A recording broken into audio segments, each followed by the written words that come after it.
Hello everyone, welcome back to the White Collar Engineer. And today, in order to share her FMS interview experience, we have Subiksha with us. Hi Subiksha, welcome to the White Collar Engineer. Hi, Saleh. Thank you so much. Yeah, Subiksha, feels great to see you after such a long time. Please introduce yourself in front of our audience. Yeah, it's been quite a lot of years since we met the last time. So, introducing myself, I'm Subiksha. I come from Tamil Nadu. The last time I had an interview with Saleh, I was studying in NIT Patna, and I had recently got into Alstom back then. Yeah, And now it's been 3 years at Alstom as an eco design engineer, and around 3 years, the end of 3 years, I decided to do an MBA, take a leap of faith. And I gave CAT, the interviews, the usual stuff, and now I'm doing my MBA full time at FMS Delhi. And thankfully, I also grabbed a summer internship where I'm currently working as a product manager intern at Make My Trip. great, awesome Subiksha. Congratulations first of all for your internship. And obviously, before that, for cracking CAT with such a good percentile and cracking FMS Delhi. Thank you so much. Yeah. So, like, have you ever thought during your preparation days or, when you were at Alstom ki you will make it to FMS one day? No, I mean, to be honest, even way before my preparation, whenever I heard of MBA, I had never ever thought I would be in FMS Delhi. In fact, that is one of the main reasons I joined FMS Delhi the moment I got in. And during my preparation journey, it was very different. And like everybody's preparation journey is different and unique to themselves. During my time, it was very hectic because at the same time, again, I was working a full time job when I was preparing for Right. CAT. Of course, that was hectic as well. And around the 3 year mark is when the talks of promotions and appraisals take, full fledged Correct. and about your global mobility, interest, etc. Correct. So I was trying on a lot of things. MBA was not my only goal, to be very honest. I had a promotion on the table. I was looking out for other offers as well, and I eventually did end up getting one. Apart from the promotion and the hike that comes along with it, they were also supporting me for global mobility programs. Right. And I had to learn a new language. So it was very hectic. And at the same time, I had also given CAT and I was about to give CAT. So I was not fully into any of this, to be very honest. I gave very much mediocre effort to all of them at once. Thankfully, I fared well in all of the attempts, things that I had attempted on during that time. Maybe luck was by my side, to be honest. Right. So And yeah, FMS Delhi is something that I didn't even dare to dream. That's the answer. exactly. And your efforts, like your priorities were sorted, back then as well. So, like, what tips which you would like to give to the working professionals who are aspirants as well? Like, they always keep ranting about ki they are not able to manage their job and CAT prep together. So, what tips will you give? Yeah, that is very much true. I mean, that is one of the most common doubts that I have been getting in the past 1 year after getting into FMS Delhi. First things first, like this might come from a place of privilege, but my work environment was very, very healthy. Yeah. I did not have to do 16, 18 hours like people these days do. It was a very healthy 9 to 10 hour, or sometimes nobody does not monitor how many hours you clock in. Right. So that comes from a place of privilege. But at the same time, for those even with a hectic schedule, I would say your profession should be a first priority. Like you said, it's a game of priorities. Right. But if you ask me, your profession should come first and then your CAT preparation. This is only because of one reason. First thing, even for your MBA admission, your work profile matters. How Exactly. they treat you at work matters. How you treat work matters. And secondly, is the CAT preparation journey in its entirety is very, very uncertain at every stage of it. It all comes down to the D-Day, what percentile you score, and even after that, a lot of your past academics gets looked into. Right. So you never know if you'll get your dream college or not. So that is something very uncertain. The only thing certain is that you have a job at hand, True. which gives you something every month. I always take with a pinch of salt whenever somebody says to quit your job to do a CAT preparation. Personally, I'm very much against the same. So I would suggest to always prioritize your job first, and then comes a CAT preparation. Exactly. Like you said, whatever time is left, it is up to them to prioritize. I've even seen, not necessarily CAT, be it any exam preparation, you always see people in the metro also studying, Yeah, yeah. people studying when waiting in the lift. So there is always time that you can catch up on. Exactly, man. And let's come to the point then now. What was your CAT percentile, if you can break it up section wise, and what calls did you had? I do not, to be honest, do not remember the section wise, but overall I had a 98.6 percentile. And my verbal, I believe, was more than 99 percentile. That is something. 99.99 percentile. Every time I wrote CAT, that was something constant. Yeah. And yeah, so that was my CAT percentile. I'm sorry, the other calls were, I had calls from Bangalore, Kozhikode, Indore, Lucknow, etc., and FMS Delhi. So I did not apply in CAP calls as well, like all the IM calls. I had not applied to any other colleges except for the ones that come with CAT as well as FMS Delhi. All right. So let's come to the FMS process, Subiksha. Like, what was it all about? It was an SOP followed by the interview, or was there any GD, VAT, etc. in between? It is an SOP followed by an interview, but around the SOP is also asked at the same time you apply for the college. And in my time, the application came after the CAT results were out. Right. This time they've changed or reverted back to the older process where it is taken before the CAT exam itself. Exactly. Or at least before the results are out. That is the process now, and at that time they only ask you for a SOP along with everything else. There is no concept of referrals, etc. And one other good thing is that there is no marks for your work experience. Correct. So they do not ask anything about if you are working or where you are working or pay slips. So the documentation wise, FMS is one of the most simple forms that you would be filling. Correct. But the catch is, like you said, in the SOP, maybe we'll come into detail later. And then based on your composite score after the CAT results, you may or may not get a call.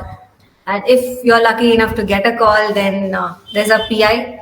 And within the PI, there is also something called an extempore, which is impromptu speech that you'll have to give. So that is basically it. And then you immediately after a day or two, you will get to know if you're studying in FMS. Right. So let's deep dive into the SOP preparation. You must be getting a lot of queries about SOP, back in the month of November. So how do you craft the most perfect SOP to get into FMS? The only catch with SOP in FMS is that it has a very strict character limit, which none of the other colleges, be it Indian or global, have. Exactly. And I believe that all says a lot about what FMS expects out of you, be it the extempore, be it the SOP, be it the 2 years in here. They do not want you to, yap about things. They want you to be crisp and to the point. That is also itself a challenge because you have to prioritize what you want to tell them about yourself. Exactly. So the first thing about SOP preparation that I tell everybody is that, of course, before FMS application, many people would have filled a lot of forms for IIMs, which also have an SOP. That would be at least 4 times the size of the FMS character limit. True. So the first exercise that I tell them is to identify which is a value-adding line and a non-value-adding line. So let us say your SOP has around 30 lines.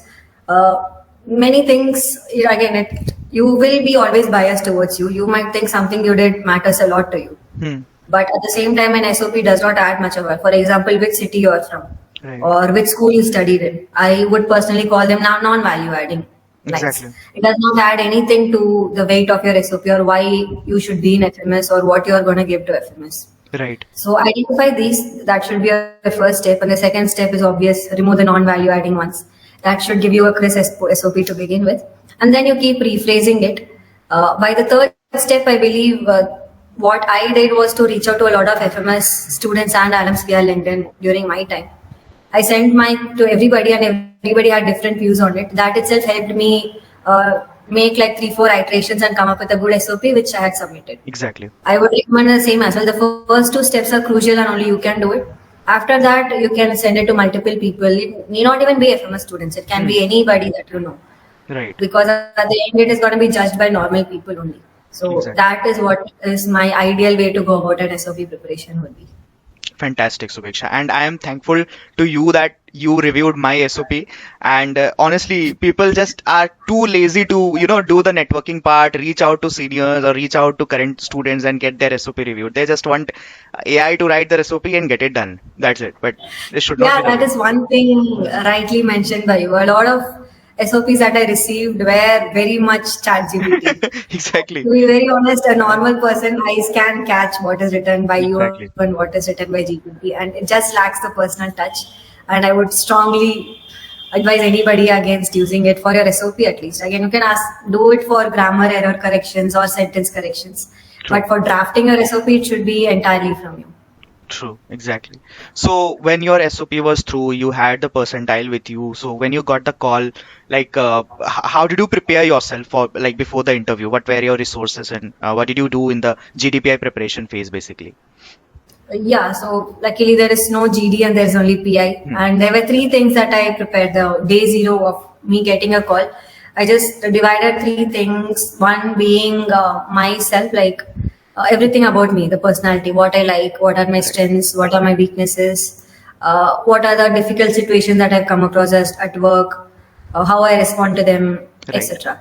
And the second one would be everything about my academics. I did an extensive 4 year of course in mechanical engineering. mhm, Although it was 3 years that passed by, I would was definitely expecting things from the course right, because they would expect you to know about it. And the right, third thing being my work experience. Since I had 3 years at Alstom, I had to know everything like by inch of how my exactly. everyday looks like.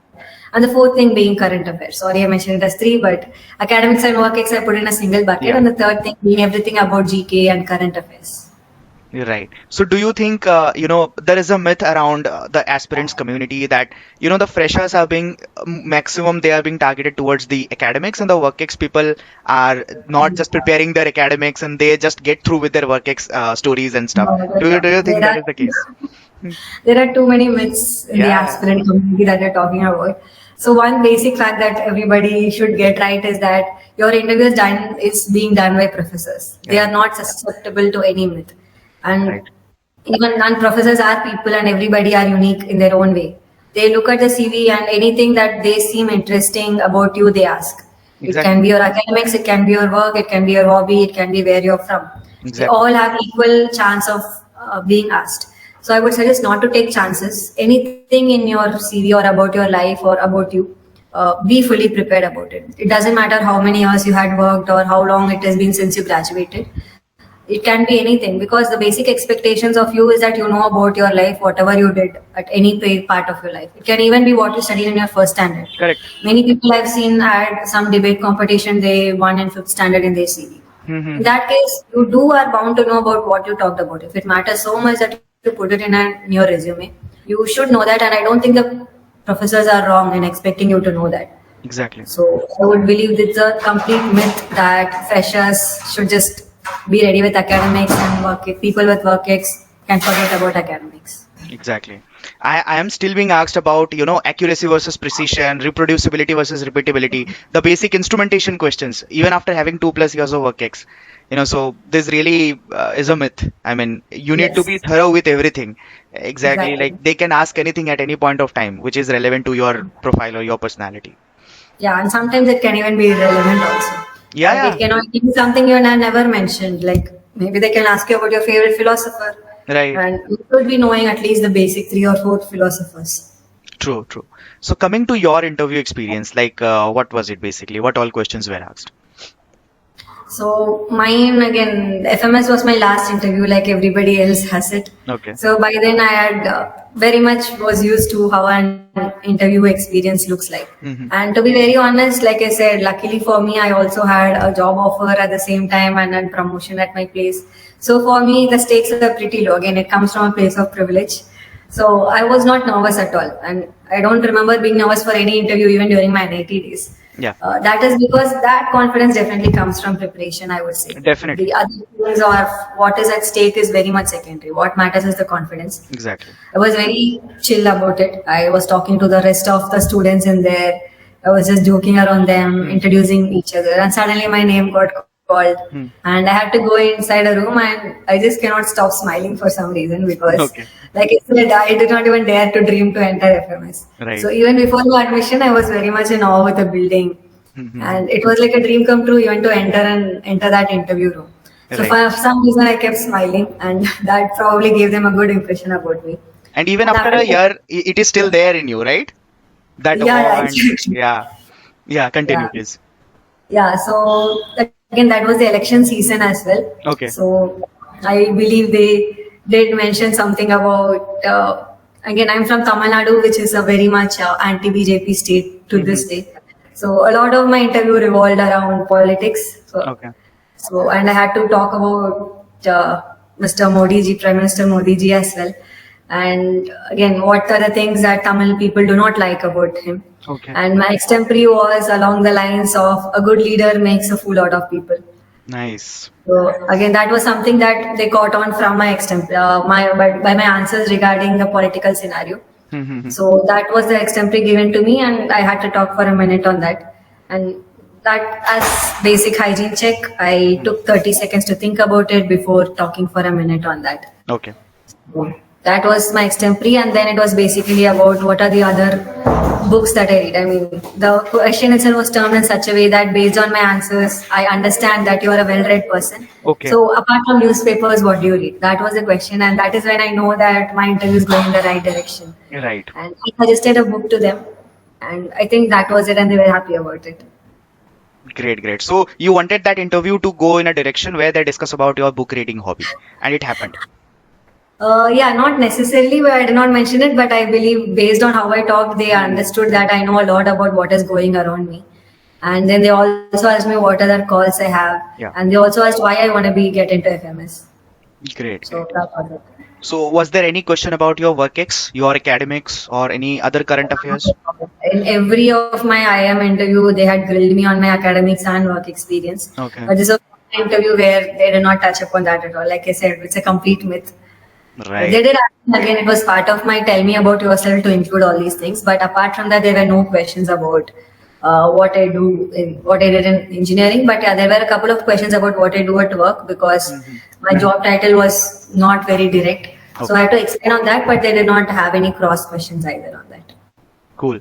And the extempore topic itself was very interesting. At that initial conversation which you had with the panelist was that interesting that they might be not interested towards going any other direction.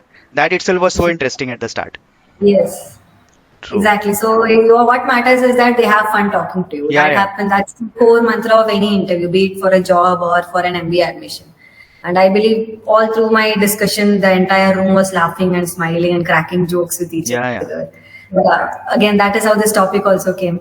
And again, I did keep it professional, my entire extempore. But again, it gave rise to a lot of discussions amidst ourselves. And that I believe is a sign of a healthy interview. Correct. And you think how important it is for even the interviewer. Say, do you like an interviewer who came with a prepared set of questions, or someone who is very much candid into the conversation? Obviously, the second one, right?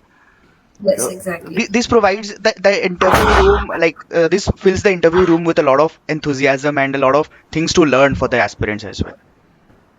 Yes, exactly. So again, it's always candid and two-way. If you talk like a robot, then they would also be bored again. It's just basic human tendency. The core mantra is that they should have fun with you, and the fact is that they are human. Exactly. And I have had interviews, where the interviewer was very much interested in knowing my story rather than asking just random questions like a viva. And I have had the other way around as well.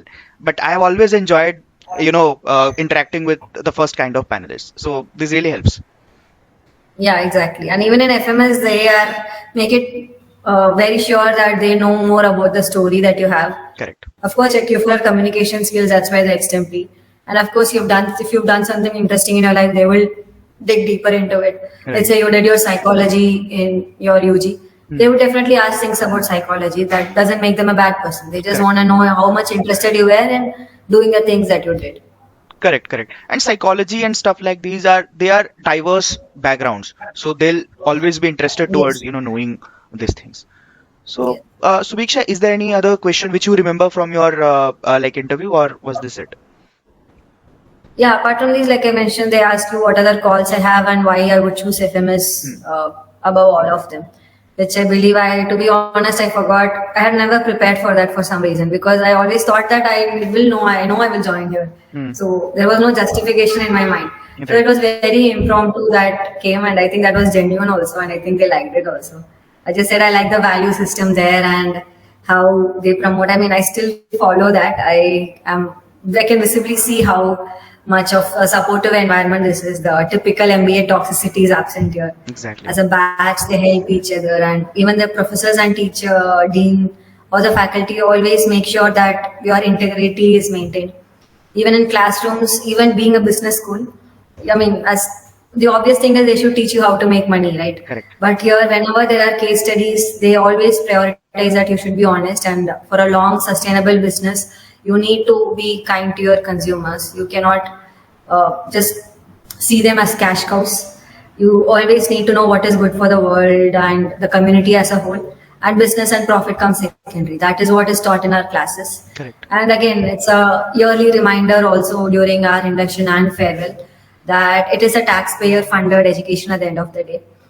It is not a 2 lakh MBA, it is indeed a 30 lakh MBA where the rest 28 lakhs come from the taxpayers. Correct. The 2 lakh comes from your pocket. So you need to give back to the society what you receive from them. So these things are put in our heads as a continuous reminder, and that is why I wanted to be in FMS, and that is why I'm happy being in FMS right now as well. Fantastic, man. Fantastic. Just goosebumps. Like, this is the most perfect answer to why this institute I have ever heard from anybody. Trust me. So, yeah, I mean, this was like, it was great interacting with you. Before wrapping up the video, any particular tips which you would like to give to the aspirants or the interview call getters? I would ask them to be very, very real and very genuine in their interviews, because there is no replacement to that. And they always like that. Any human being would like if you're genuine to them. And even if you want to lie about why you want to do your MBA, make it a real way and do not sound like a robot. Correct. And the third thing, you can be real only when you're very calm. So do not be nervous at all. It spoils the purpose of an interview. And if at all you are naturally very nervous, always imagine that an interview is just a two-way conversation. It is not somebody interrogating you to put you in prison or decide will you go to prison or not. Exactly. It is a very casual conversation of somebody trying to understand you, somebody trying to judge if you will be a fit inside their system or not. And again, at the end of the day, MBA is not the end of the world either. So these facts should help you be calm and not nervous. True. All right, Suviksha. Thanks a lot for coming to the White Collar Engineer and sharing your experience. It was my pleasure hosting you. Yeah, it is my pleasure being with your channel as well, Saleh. Yeah, all the best for your internship and obviously for the final placements and the future. Yeah. Yeah. Thank you so much. Okay.